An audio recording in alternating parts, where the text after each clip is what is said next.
Athletes, take your mark, get set. It's time for the Addict to Athlete podcast. Hey, everybody out there, Coach Boo Robinson here. I want to thank you all so much for downloading, sharing, and subscribing to the podcast. I greatly appreciate you doing so. As always, jump on that website, addicttoathlete.org. You'll find all of our backlog podcast information about the team, how to start a chapter of Addict to Athlete in your community. Shoot, browse our merch store to get some official Addict to Athlete workout gear and so much more. It can all be found right there on the Addict to Athlete website. While you're there, jump over and see our events coming up. We have our September 2026 recovery run.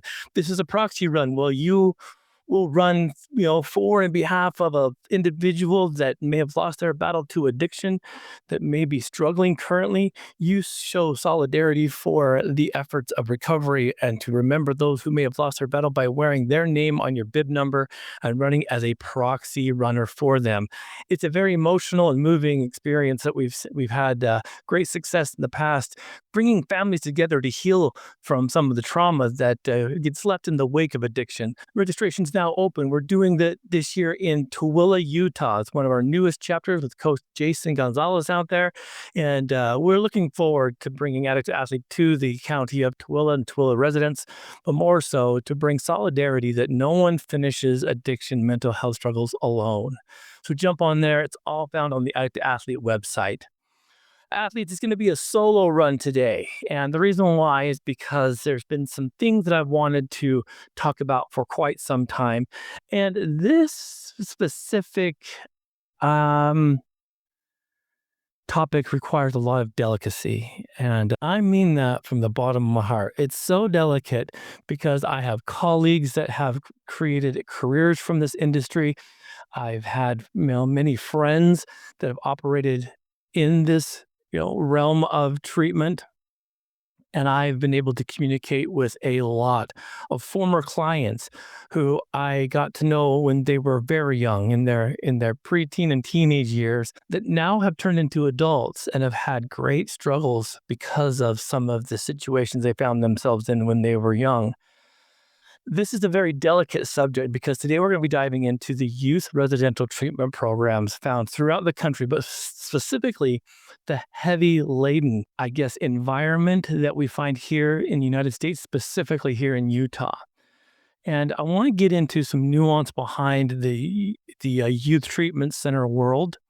I want to talk to you about the reasons why they're so prevalent in this day and age. And I want to jump into some real sensitive things as I open the door to bring on several guests in the near future that I've had the privilege of knowing while they were young and now have grown into adults and still have some feelings and some turbulence that they experience because of these involvements. Now, I can only share from my personal experience. There's been a lot of problems with these programs in the news.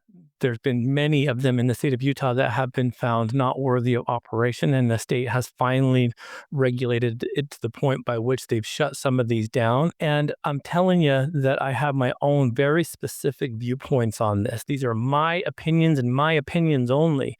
It's the things that I've noticed over my, almost now pushing 30-year career. We're getting way up there. And the things that I've noticed that with this day and age and the problematic issues that I've seen now as long-term effects for kids that have entered these treatment programs as youth and have grown into adulthood. Some find great success, some don't, because there's some key elements that I feel are never addressed and could never be addressed enough to make some of these things viable.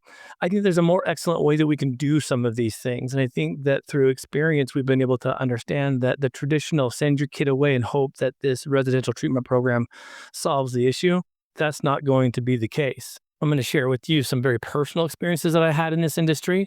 And it's going to be hard to be unbiased about this because of how passionate I am about the harm that these create in the long run. And the reasons why I believe that they'll never be able to substitute what real, therapeutic work would do because of some very key missing, parts to what a child and a family system need in order to have success. Now, granted, I feel this way about the adult treatment programs as well. Having been an owner and operator of a treatment program, I can tell you that there's been some significant issues, specifically with some of the adult programs that I've been a part of. And so when you look at this through the lenses that I have, I can tell you that through the medical model and through, I think, services that can be provided more on a one-on-one level, I think we should explore a complete overhaul of what this would look like in the future. I do believe that there is a spot where these places and programs need to exist. I just truly believe that there has to be so much more oversight and so much more intervention and so much more care and thought and outside governing bodies to make these things work, because the chances and possibilities for abuse are high. So as I get into this, and it's going to be kind of a multi-part series, I can tell you that, I have had several conversations with former clients that I've worked with that have kept in touch over the years. Some that my wife and I, athletic director Marissa, have continued to have very strong friendships with over the years. And I'm hoping to bring them onto this podcast eventually so that you can hear firsthand experiences, because some of them are gut wrenching. Speaking to a young man over the weekend about a new YouTube video that's come to light by a YouTuber named Reckless Ben. And if you're in Utah right now, you know that Reckless Ben has kind of stirred the pot in the Lego world, which is funny enough. That apparently he's an investigative journalist that kind of gets in and helps people solve problems when bigger corporations or brick walls are placed before them. And Reckless Ben kind of peeled back the layers of corruption in this Lego minifig and bricks, whatever story.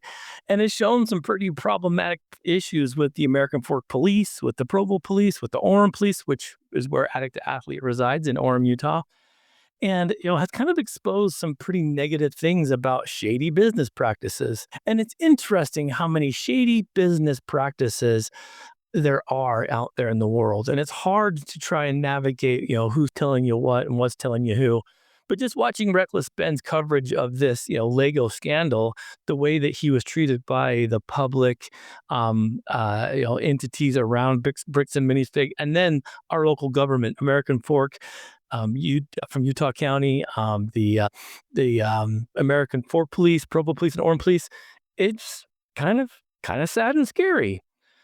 Beyond that, Reckless Ben this last weekend, as of the recording of this, which is August 17th, dropped a video on YouTube about, bringing light to a very huge problem with Provo Canyon Schools, which is a school located in Provo and one in Springville, Utah, which is just south of Provo, that has exposed really bad practices as it pertains to youth treatment. Provo Canyon has been in the news a lot over the last several years, as Paris Hilton has also come out and talked about how her experience there was less than positive. Downright abusive, if you're able to hear what she has to say. Paris Hilton was actually a client at Provo Canyon while I was working for another program just down the street, from Provo Canyon. It was not as rigorous as the Provo Canyon situation, but I remember hearing through the grapevine, which is weird because that stuff's supposed to be confidential, that Paris Hilton was in fact at a treatment center located just south of the treatment center I was working at in the early 2000s. But Paris Hilton had kind of exposed a window into this world, giving it a voice of someone that holds some clout to start some, I guess, eyes being tuned in. Since all this has gone down, we've seen that the Springville campus of Provo Canyon has already been shut down. The state of Utah has come in and found major issues with the way the program is run, the discipline issues, and so many more problems that we're going to talk about later in some of the episodes to follow. But Paris Hilton exposed this, and Reckless Ben came in. I guess it had to be while he was doing some of this Lego stuff as well, and actually infiltrated this program by, I guess, posing as a troubled youth, and was actually admitted into this program. One of his friends, who had no business working in youth treatment because of prior histories and self-reports that he shouldn't be, a staff here, actually gets a job at Provo Canyon, which shows you that their hiring practices are less than adequate. And I'm going to tell you about some of the things that I witnessed personally at some of these treatment centers I've worked at that had me questioning the way that we were instructed and taught. And I really did believe. And, to the point that the program I worked at as a very eager young man at the age of 20, 20, 21, to get in and help these youth. In fact, if it wasn't for this treatment center that I started to work at, I probably wouldn't be here today, because the people that influenced me to go into addiction counseling and even therapy all derived from this experience at this treatment center. And so I want to share with you a little bit about the history of some of these. I'm going to dive deep into my own career as a youth treatment, participant and helping these kids. And then I hope to get both of these clients on that. I want to share their stories with you in a future episode.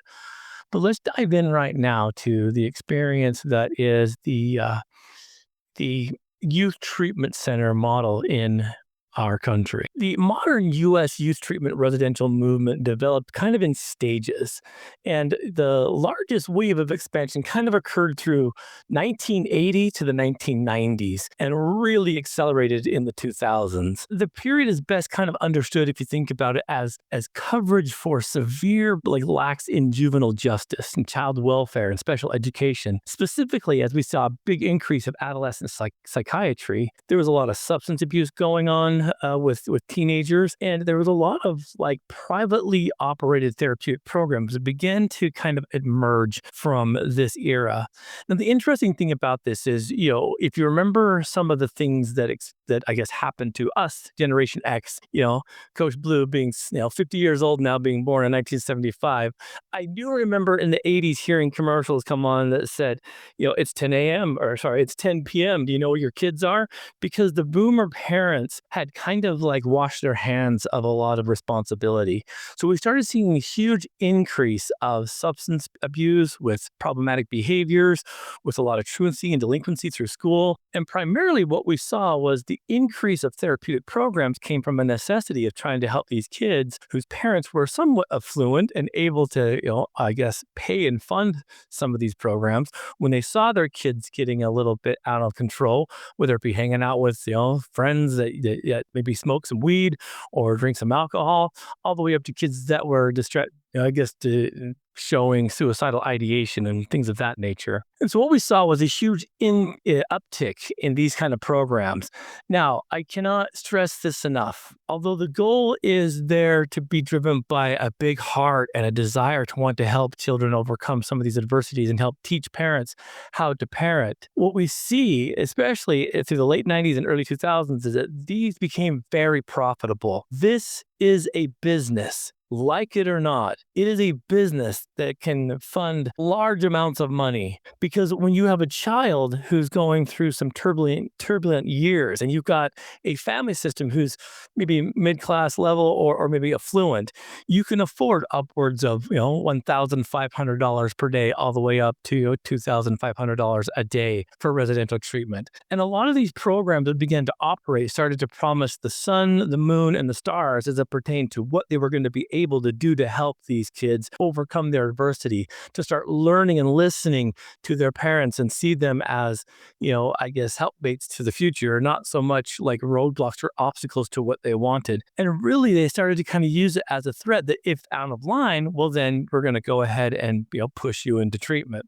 Now, granted, there were a lot of kids that fell underneath the poverty line also. And so what we saw was a big push, not only through just privatizing the therapeutic programs, but also insurance companies began to subsidize a lot of payments for things like school districts. Each school district throughout the country has a specific amount of money that's utilized and allocated towards kids.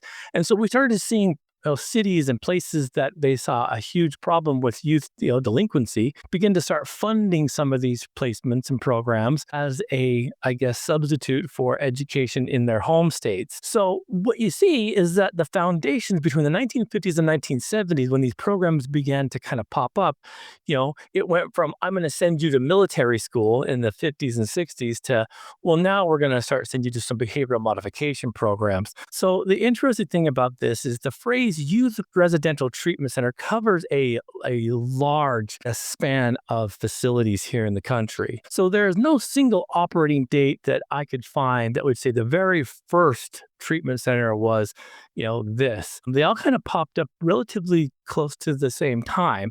And we saw things move from this traditional psychiatric hospital setting into juvenile group homes and residential treatment centers. And then this really interesting outlet called wilderness programs. These are like the boot camp, level of interventions. And therapeutic boarding schools kind of started to take, I guess, grip in the late 90s, early 2000s, because that sounded better than residential treatment.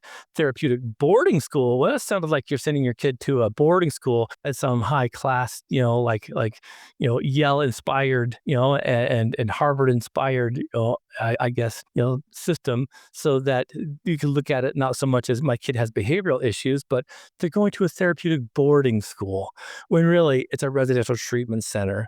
So child welfare institutions, they started to operate under a lot of different laws, and we're going to get into some of these, but the historical development between the 1950s and the 1960s started to show that residential care for children, it really did exist a lot longer than these modern treatment centers. Orphanages, reform schools, psychiatric hospitals, these state-run institutions were real common back then. So during the 50s and the 60s, child psychology and behavioral treatment began influencing residential care.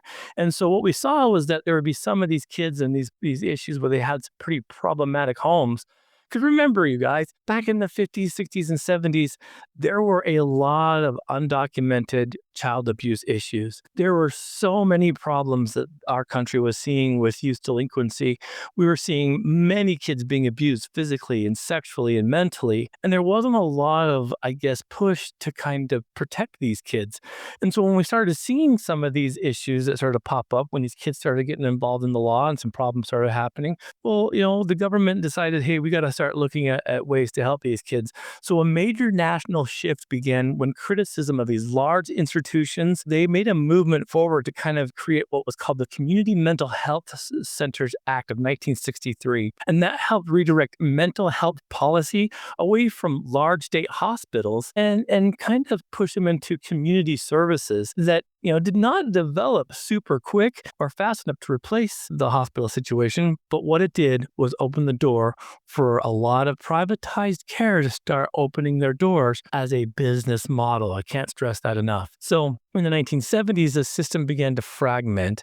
During the 70s, several developments created demand for smaller residential programs instead of the big, huge hospitals and things of that nature. So the institutionalization, if I can say that correctly, reduced reliance on the public hospitals, and public entities and agencies, well, they increased their community-based and family-centered alternatives. These are the programs that we started seeing pop up. We started seeing some really amazing ones, kind of like the YMCA and things of that nature. But we also started seeing that in 1974, the Juvenile Justice and Delinquency Prevention Act encouraged states to reduce the use of secure detentions for youth out there who were not charged with offenses, but still kind of had problematic behaviors.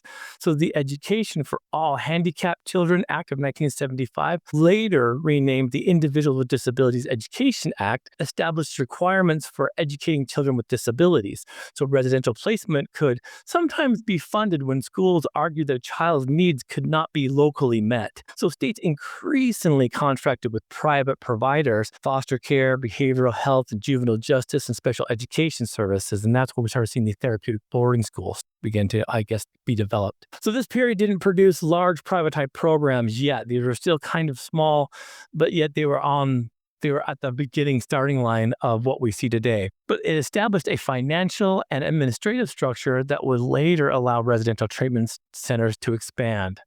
So the biggest expansion came in the late 80s and the early 90s. The most significant growth began in the late 1980s and continued throughout the 90s and really kind of covered a lot of different issues that kids were having. There was a rising concern about adolescent drug use, delinquency, and violence and behavioral issues.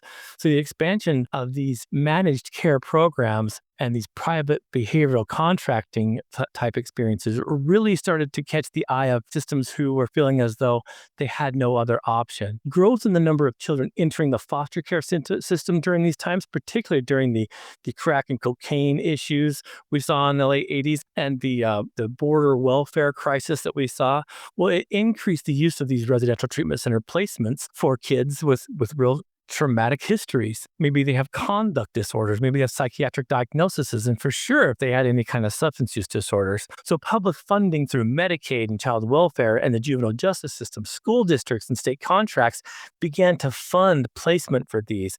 And I can tell you, listeners, that this created a huge, modern day gold rush for people to open and operate youth residential treatment programs. The growth of parent-paid programs and marketing through therapeutic boarding schools, behavioral modification programs, wilderness programs, and adolescent recovery programs began during this period too, because they started saying, hey, let's now specialize in these issues so that we can go out and market our services to parents who are in a very, like I guess emotionally turbulent time. And they're going to pay what we say because we're going to take their problem off their hands. This period, when residential treatment became largely privatized, the industry really did try to look at it as we're going to be the primary provider for public problems with youth and adolescents. And we're going to be able to do so much more than a hospital base because we're going to bring some normalcy to this. And so during, about 1995 to 2000, we started seeing a huge influx of programs opening under like these weak and I guess fragmented oversight of local governments, state governments. And the clearest of this was definitely during the 90s and early 2000s. During this period of time, programs opened under multiple labels without a common national definition. Licensing was largely handled by individual states and counties or specialized agencies. In fact, it's kind of interesting. I'd love to do a deep dive on some of these agencies that will give you a stamp of approval if you can provide them,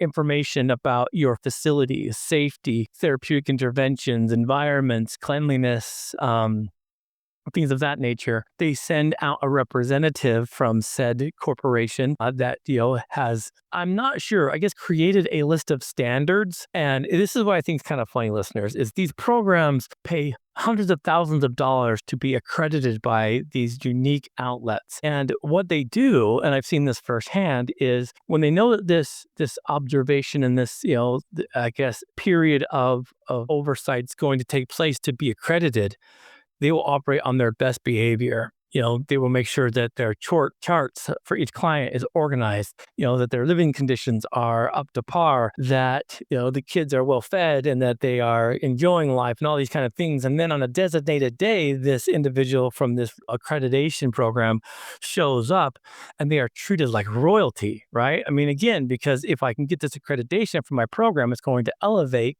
my program into a, I guess, realm by which we can have this little logo of theirs on our website that says we've passed and cleared these hurdles. Now, the accreditation programs always want these programs to be accredited so that they can pay into the business model.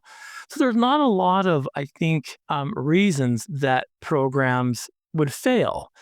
Granted, they can prolong or delay, getting the accreditation, but I've never seen one that's a program that's gone out to do this, to be accredited, never not eventually ended up being accredited. But the thing is like we're hurry up and waiting where we're trying to get everything up in a row and not just operating under that guideline. And so realistically, it's kind of interesting that an organization with little oversight can set the criteria and demand that these things are met, and most of these are under the medical model, which means that these programs that are getting accredited, it would be the same as if they were a hospital, but they're not a hospital. And so they try to cookie cutter and pack their model into this outline that this accreditation wants. So really, it doesn't mean anything. What we've seen recently in the past several years is that, here in the state of Utah, they become much more regulated and much more in tune with what a good operating system would be. And I know that because the state of Utah has been very strict with how they've been able to build their model and what they're looking for, and have closed down several programs because they have not been able to operate under the state guidelines. So the problem with some of this stuff that I've seen specifically is that you can always put a fresh coat of paint on the building to make it look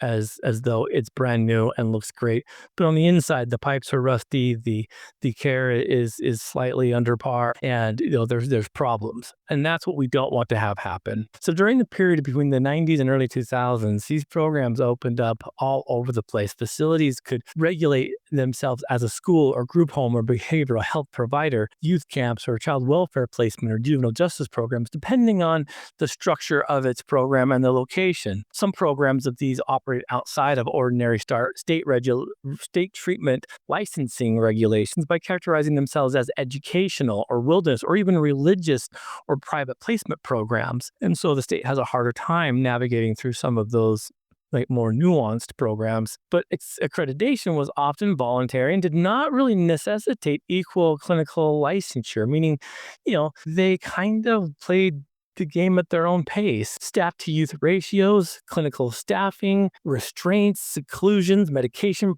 practices, education services, grievance procedures, incident reporting, they all varied from treatment program to treatment program. There was no hard line on what this stuff was supposed to look like. And so parents gave a lot of faith in the, marketing tools and techniques that these programs would offer. Parents in some states could place minors in a program without the youth, having a meaningful consent or even judicial review. They could just say, hey, you're going, and this is what's happening. Long distance placements made monitoring local child welfare and mental health systems a lot more difficult too, because when people are sending their kids to, let's say, the state of Utah, but they live in Southern California, it's a little harder to kind of keep tabs on a day-to-day basis. And so the growth of the troubled teen industry was particularly visible during this period. And although industry kind of included legitimate programs, because there's a lot of good programs as well as a lot of bad programs, it also included programs that were limited with clinical services. They had problems with these behavioral modification practices. They had unqualified staff and they had very weak transparency. And that's why I think regulation became so inconsistent. The United States never developed one unified federal licensing system for youth residential treatment programs. The oversight was divided among several kinds of systems. We saw some common oversight when it would pertain to psychiatric treatment centers, child welfare centers, juvenile justice facilities, therapeutic boarding schools, wilderness or outdoor programs, faith-based programs, school-funded placements, and patient/parent paid programs. And so the parent paid programs often were the least consistent in public oversight, and depending on the state, where they operated. And so things like a psychiatric residential facility, well, those were state health and behavioral health licensed, which meant that they met a lot of Medicaid standards. Some of the child welfare residential facilities, well, they were state child welfare licensed, and would you do a lot of contracting requirements. The juvenile justice facilities we see, well, the state's juvenile corrections typically kind of did a lot of oversight and contract requirements. And these are programs where kids have created produced some serious crimes and not being able to be, navigated through the adult system were put into, we'll call it child prison, so to speak, right? Juvenile justice facilities like state juvenile corrections and rules and oversights and community standards. These are things that I've seen in the state of Utah that fell under the decrees of drug court for kids, which I thought was really good because there's a lot of accountability. Therapeutic boarding schools, we see a lot of education type related private schools with some oversight from, some navigating educational systems from the home state by which the child is placed. And this is what I see happen a lot is that these therapeutic boarding schools mask themselves as such. But in all actuality, they're behavioral modification programs. Wilderness and outdoor programs, I think, are probably some of the more problematic ones. These are kind of run by the state with some oversight, but are kind of, hard to monitor, obviously. We've seen a lot of problems in the wilderness outdoor program industry. We've seen kids die in these wilderness programs, as we've seen kids pass away and be injured in some of the therapeutic boarding schools as well. But the wilderness outdoor programs, they've been kind of the top for issues that have, ranged from abuse, both psychological, emotional, and physical, all the way down to death.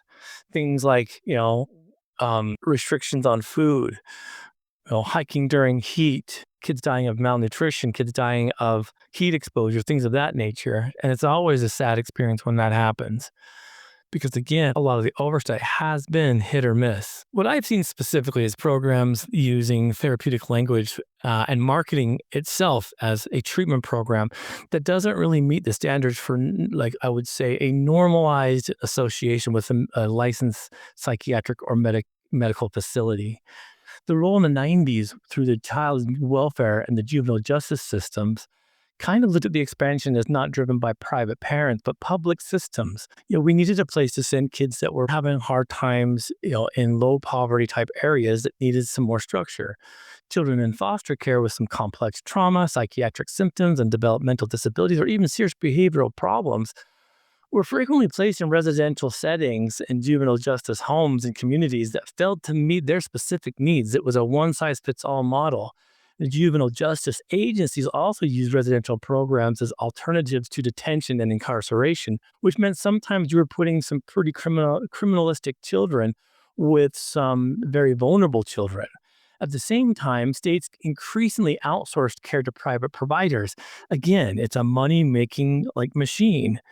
So this created incentives for organizations to open facilities quickly, obtain contracts quickly, and maintain occupancy at a level that was going to be profitable. And in some of those settings, reimbursement depended more on placement categories, per diem payments or service authorizations on a measurable long-term outcome, which means they would probably tell the kid anywhere from 3 to 6 months, but you're talking sometimes years because, again, the checks keep coming. In the early 2000s, we see the peak exposure and national criticism began. And in the early 2000s, reports of abuse, excessive restraints, isolation, forced labor, inadequate education, unsafe transportations, poor medical care, all led to a lot of increasing scrutiny. Congressional hearings began to take place, and investigative journalism and lawsuits and state interventions and investigations began to kind of start taking root.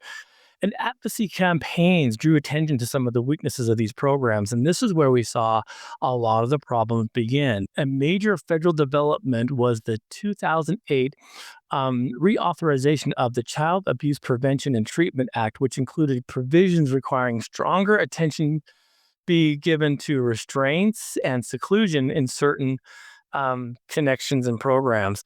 In 2009, the Government Accountability Office investigation led to some pretty deep understanding what was going on in some of these programs as they looked into abuse practices in private residential programs, further increased national awareness of the problem. This is where we started hearing about these kids that were dying at wilderness programs and some of these kids that were being abused in some of these programs out there. We were seeing these practices by which they were letting kids be a lot of forced labor or things of that nature, all under the guidelines of, well, we're teaching them how to work. And so I've heard many podcasts, some that I could probably link to some of these that we're going to have about abuses these kids faced. Things from literally sweat labor. We're talking sweatshops to, maintenance on the grounds, all the way up to people that have actually had kids work at other manufacturing jobs as a learning tool, an educational tool, if you will. So from 2010 onward, this oversight has gradually become a lot stronger and has improved in a lot of states. These states now are starting to put limits on prolonged restraints and seclusion, mandatory reporting for serious incidences.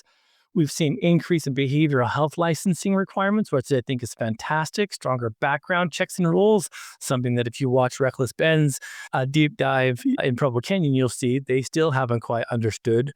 Independent ombudsman and some introspection systems, and even Medicaid and accreditation standards, which is super important.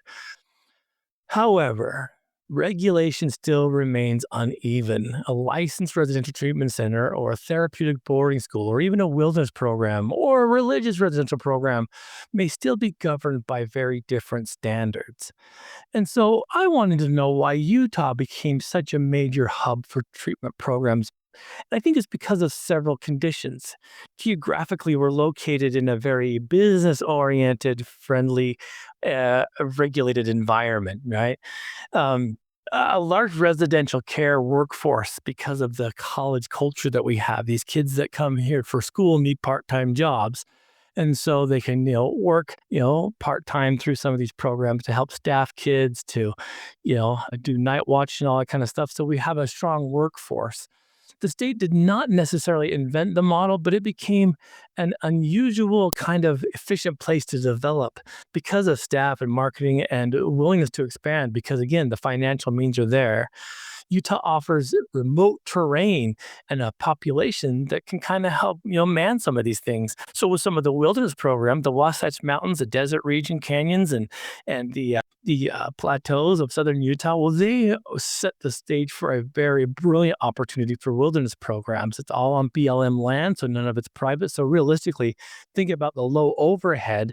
You don't need a building, you don't need beds, you don't need heating, you don't need the things that a normal residential treatment center would need or be required to have because they're outdoor.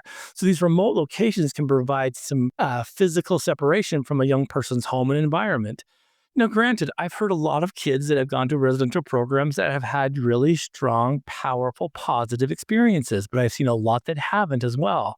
Because the kids, I guess, ability to change, of course, is going to happen when everything they know is taken away from them.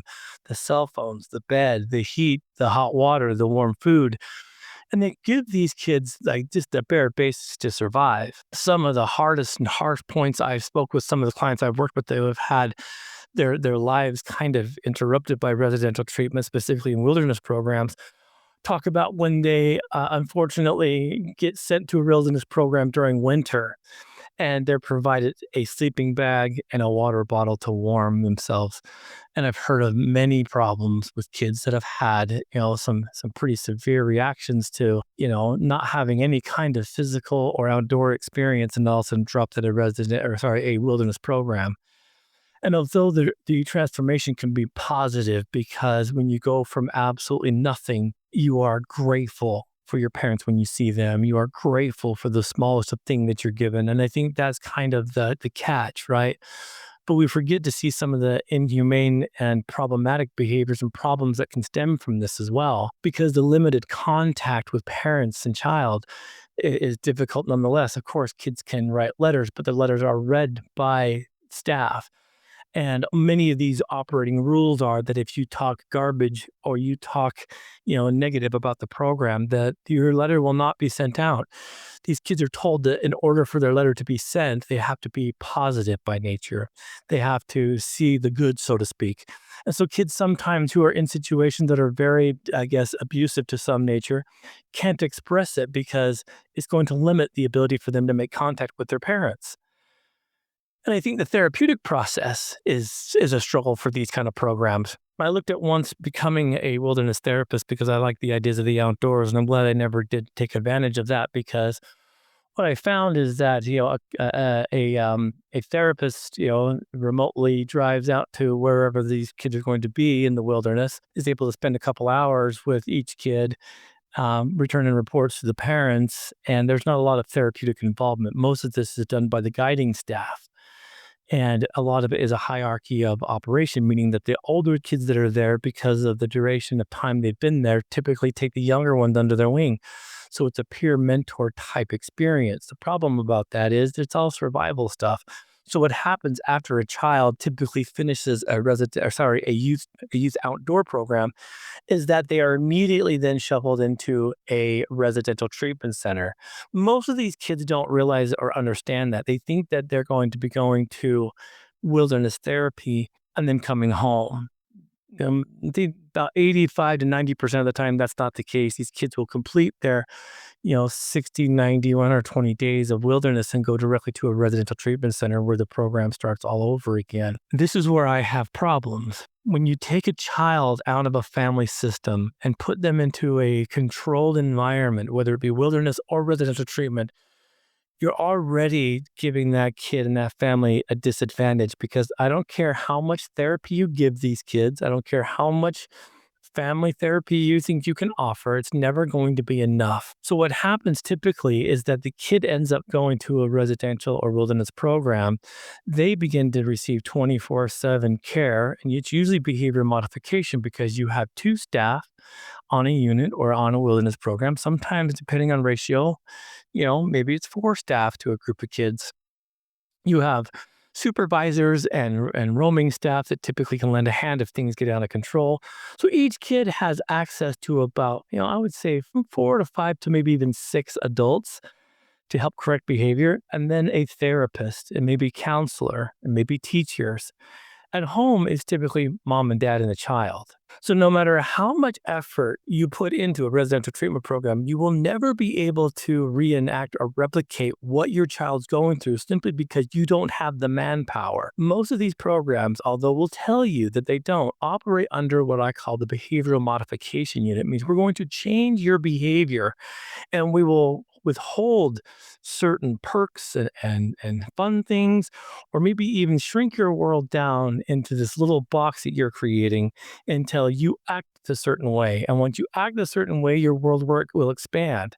And they have the time and the ability, because when a daytime staff maybe is one-on-one with a kid because they've had some behavioral problems at a treatment program, they get to punch out and go home at 5. And at 5 o'clock, the next guy comes in. And then at 9 o'clock at night, the next guy comes in. And so there's a constant refreshing of staff. You don't get that as mom and dad, which relies heavily then on the therapeutic process. When I was working as a therapist at these programs, I typically would see my kid, once, maybe twice a week for an hour session. And we were required to do one family therapeutic call each week. So there's 3 hours of therapeutic intervention. The rest of the time was donated to, residential staffing, school, recreational therapy, if you're lucky, and things of that nature. So parents are paying upwards of $1,500 a day, if not more, for 3 hours of therapeutic services. Now, granted, you can look at anything and say, well, it's all therapeutic by nature, right? Everything we do has a therapeutic component to it.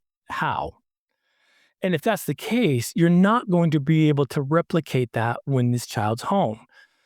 Kids that typically come under the world of addiction and substance abuse, which is where I want to spend most of my time because that's what I specialized in. I realized very quickly that it was going to be very hard for me to work with kids with addiction issues when they are taken out of their environment, because although the environment's taken out of the kid's got time on their side. I've started to notice this when I was working with youth, both inpatient and outpatient. And this is why I have such a respect for the kids that I've worked with, is because these kids will always win. Well, what do you mean, Blue? I remember working one time in the outpatient program. I was working with a young woman. This is probably circa 2003. And I was working as a licensed substance abuse counselor. At the time, I had not gone through my master's program to get my therapeutic license. And there was a kid I was working with in an outpatient setting, and her dad was trying to hold behavioral modification rules on her. If you don't go to school, if you don't get grades, if you don't do this, if you don't do that, I'm taking away your horses. I'm grounding you and I'm taking your horses away. I'm going to sell your horses. It was a threat that he made to try and change your behavior. She simply said, I don't care, sell them, which pissed dad off. And so dad, what did he do? He sold the horses. I'll show you. He sold her horses. Do you think she came running out of her room, apologizing, running straight to the kitchen to do the dishes, to run to the table to do her homework? No. She dug her heels in deeper, which made it more challenging for him to hold those boundaries. And then what happened when her behavior continued to get worse? It was, well, maybe I'll buy you a horse then if you'll do this. Well, she's not going to do that because you can then turn around and sell my horse. The kid always wins. And that's the hard part. So instead of getting to the root of the problem to find out what's really going on, why aren't we talking? Why aren't we, what's happening here? What am I missing, sweetheart? What's going on? We look at it through the eyes, if you will, granted, envision yourself picking up a handful of sand on the beach and saying, I'm going to take all this sand home. And you squeezing the sand because you don't want to lose any of it. You're controlling the sand.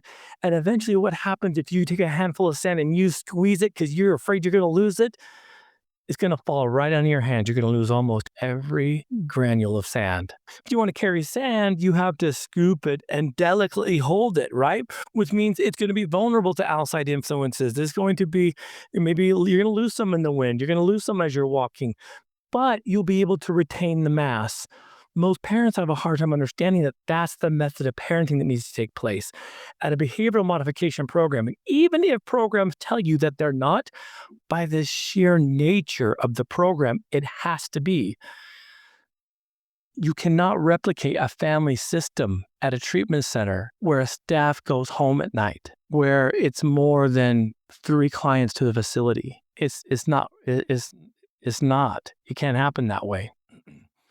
So what happens on paper and the longevity of the kid being at treatment is that all of a sudden the kid will conform because he'll start to understand, if my behavior here does this, if I change my behavior here, I can get this.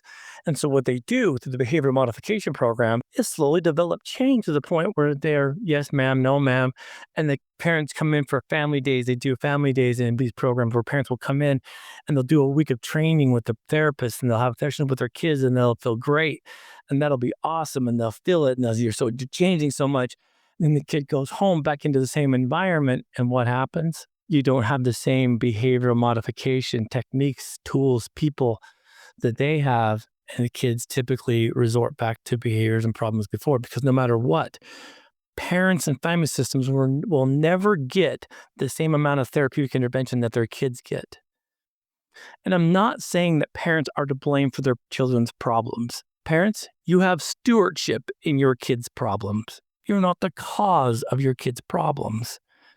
But you have to also understand that that stewardship that you do have requires you making some changes as well. And I'm a very confrontational therapist when I worked with with parents. And sometimes that got me in a little bit of hot water.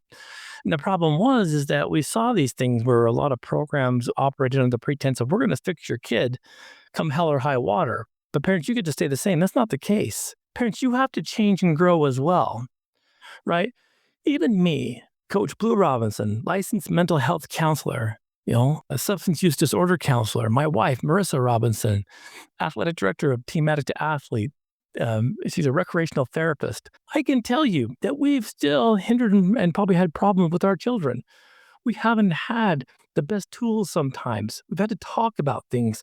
We've had to have extensive conversations. I had to parent out of what I call inconvenience. There's times I've missed work. There's times I've missed things I've wanted to do because my kids needed more attention. There were conversations that were, I guess, driven well into the night. There were some where I probably talked more than I should have. My kids are not perfect. I don't want them to be, but they have grown up to be kids that can tell me what they think, even if it hurts me. And trust me, you guys, we've had conversations that have left me with some sleepless nights because of some of the things that my kids have told me that I dropped the ball on. Does that make me a bad parent? No, it makes me a real parent. I've had to change things that I really felt staunch on. I've had to change opinions and thoughts, and I've had to let go of things that I just couldn't control. I'm not saying that if you take a chapter on a Coach Blue's playbook here as a parent, that your kids are going to be fine. But what I'm saying is these behaviors come from somewhere. And like it or not, we parent the way we were parented. And so the problem about having a kid come home from a residential treatment program after having such extreme exposure to therapy and therapeutic lingo is that they are way ahead of you parents on an emotional therapeutic level. But they also know how to conform. They also know how to hide. And so there's a lot of problems that come from that. So we have step-down programs that help reintegrate. I truly don't believe a one-size-fits-all model of change, even in the remote, I guess, future or even now exists. I think you get some kids that have a lot of emotional maturity that can see maybe this is the way I should do things. But I can also say that there are a lot of kids that get hurt, and some of the kids that you're going to hear from, listeners, that are now adults, they have stories to tell. And I have debated on whether to make this podcast for so long because of the roots of my own, I guess, upcoming and upbringing of my therapeutic practices. I started my career in these residential treatment centers for kids. But I always had a different approach with them. It's the relationship before rules model. And programs will tell you out there, we have that. But you have to also understand that they're financially obligated to get kids to stay. And it's a business model. Even if your intention and your heart is in the right place, it is a business model that makes money, and a lot of it. Whenever you have those two things coincide, you're going to have problems, like it or not. You don't go into social services, therapeutic services to become rich, although many people do.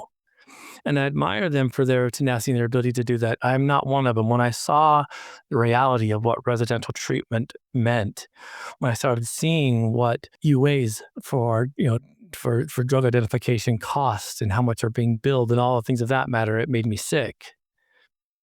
And when I saw how much, I guess, is still left on the table when these kids come home, when these adults go home, I started saying, we've got to overhaul this entire system.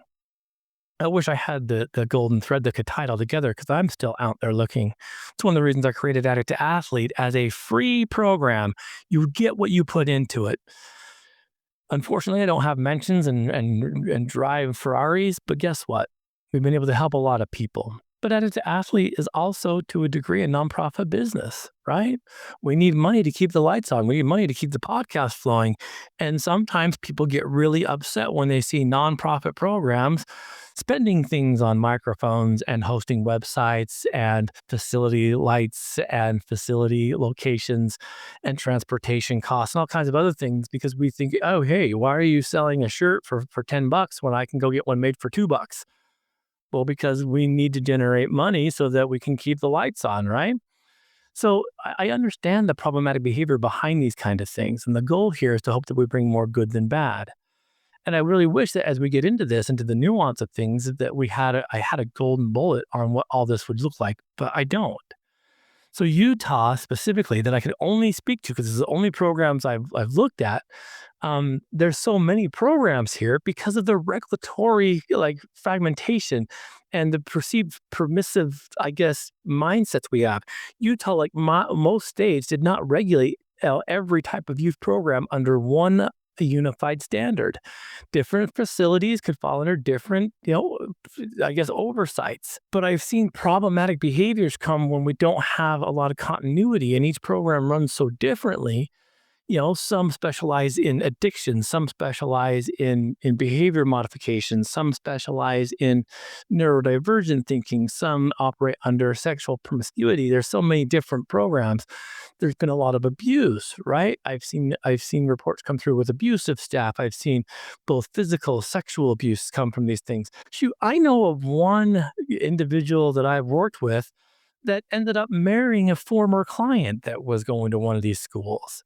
He was a staff, she was a student. They got married after she had left. That's really weird. And so I'm thinking, my gosh, where are we as a society here?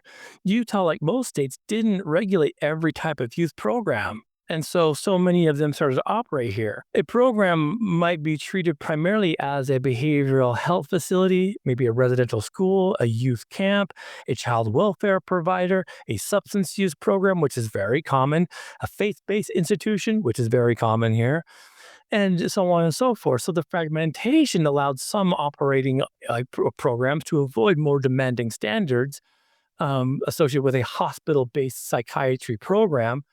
Requirements could be very different from clinical staffing, staff requirements, restraints and seclusions, medical coverage, education, incident reporting. Incident reporting is huge. If a kid has an incident, you have to report it. Yet sometimes that's going to open up a flaw. And so do we get every incident being reported? I would say no.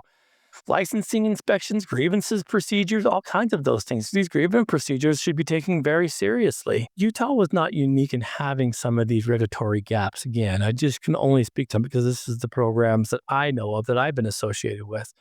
And I would say that both the programs that I was associated with were very strong, capable, well-organized programs, but they still had their limitations and problems. The role of privatized placement and parental authority in and of itself made it look like, youth programs relied on parents who were legally able to authorize placement of the minor without a court order. And so realistically, if it was, a problem they were having in their home, much like what Reckless Ben talks about in his video, a parent can place specifically on that. They usually want a therapeutic intervention of some kind, whether it be a referral source or something like that. But even those, right, can come at a cost. And I want you to see how Reckless Ben does his. He gets a therapist to write a referral that really shouldn't have. So I would say that there's a lot of these issues that I've seen in Utah alone. The model generated demand for long distance placements, particularly from families outside of the state who can afford a very expensive program. Even the problem I've seen here in Utah is the religious and cultural networks. Now, like it or not, Utah's large Latter-day Saint population also contributed to the development of some social and professional networks that help programs recruit staff, attract families, and build trust. And this does not mean that the industry was inherently religious or that the state's religious population uniformly supported it. Rather, several kind of practical factors mattered. Strong community and family networks, right? Outside people see this not realizing, oh, Mormon families and whatnot, but it kind of gave them a culture of volunteerism and service. Eh, Latter-day Saint people hold themselves different. It's very observable. Large number of young adults available for entry-level residential work. We have a huge workforce, missionary and outdoor leadership experience because of the scouting program and things of that nature. We see these people come up that are more than adequately trained for these kind of things. Missionary work, I think, in and of itself, which I've seen happen a lot, where we have some religious people kicking religious, experiences with some of these kids who didn't ask for it, could be problematic. But it shows this existing trust of networks connecting families to providers, things of that nature, with these religious schools and institutions that could provide organizational models for referrals. So, like it or not, just by the location of where we're at, some programs were explicitly religious, while others were secular and operated in some cultural environments where family authority, obedience, discipline, and moral reform were more familiar and, I guess, more appropriate for some families to look into. But a large, relatively inexpensive workforce, because of how many kids and youth we have here, made staffing quite easy. And so Utah offers a lot of workforce advantages. Our large population of young adults, I should say, colleges and universities, people with outdoor experiences and recreational backgrounds, things of that nature. And so the proximity of all this made Utah a prime ground for all of these programs to exist. Programs in Utah serve families from across the country. I've met families from all over this country in my experiences here. And the growth was supported by the referral channels, specifically these people called educational consultants, which I have a hard time with. And if we had more time, and maybe I will dive into the education of consultants, but for very affluent families, you have your doctors, family doctors, you have your family financial people that have your finances. Then you have educational consultants. These people are paid to kind of follow your child through their educational experience. So they pick the best schools, the best teachers, the best outcomes, the best sports, the best training, whatever. And if your kid gets into behavioral issues, they pick the best therapeutic program. Educational consultants work off of a lot of referral resources. And I've had a lot of conflict with educational consultants over my career who want information about the kid because they have to explain to parents why staff did certain things and why this stuff happened. They're the liaison between the therapeutic programs and typically parents.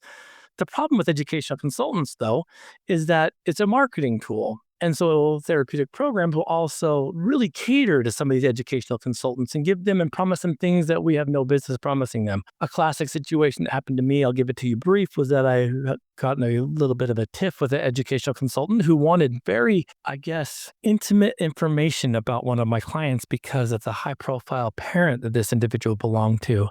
And when I refused to disclose this information to this educational consultant, I was reprimanded by my supervisor. What's said here stays here. Unless this kid's going to hurt himself or someone else, I have no duty to report to an educational consultant on therapeutic matters. But these therapeutic educational consultants, right?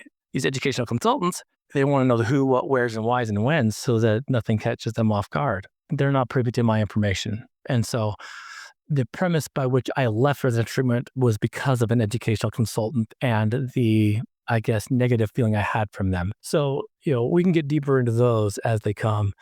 But the state's regulational programs that they had has increased, which I really appreciated with Utah. Like I said, Utah has done much better navigating some of these things, which has resulted in them closing facilities that have violated some of the laws and regulations that Utah has created.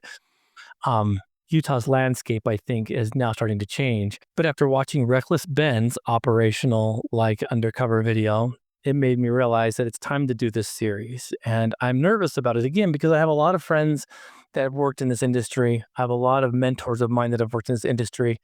And again, I don't think that the people that started these programs looked at it through the lenses of wanting to hurt kids, but we cannot negate the fact that it's a business model. And it has to be so delicate in execution. It has to be so focused in what they do. And it has to be so flexible in how they operate. That I really do think not only in youth treatment, but also in adult treatment, we have to go back to the drawing board. I don't have the answer to this. I need you guys to know this. I don't have the rule according to blue here. I'm going to speak to you just from my own experiences. And when I bring these several adults onto my podcast to talk about their experiences, I think the one thing I want you to keep in the back of your mind is many of these programs never really forecasted that these kids that we were working with were one day going to grow up and become adults. Adults that have voices, adults that have memories, adults that have feelings, adults that have problems, adults that have ideas, adults that have a willingness to share their story. And I am thankful that the many youth that I've worked with over my whole career, I can look back at in a positive light. Because unfortunately, with some of the things you're going to hear in the upcoming episodes, that's not going to always be the case. And the reason why I want to bring them on is because I want them to share their experiences so that more change and more growth can come. And they are very excited to share and have a voice that will help manage how they felt. And again, this isn't going to expose any programs for what did or didn't happen. It's to bring awareness on what needs to happen in the future. I do believe there's a place for these kind of programs. There has to be, but we've got to do a much better job in making them work. So that being said, prepare yourself for some upcoming episodes. We're in the, recording narrative right now. So when the next one comes up, I will make sure that you're aware of it. But athletes, you've been well fed. I hope this doesn't scare anyone. And if any of my friends from these treatment centers are listening, hey, we're just here for conversation. Don't worry.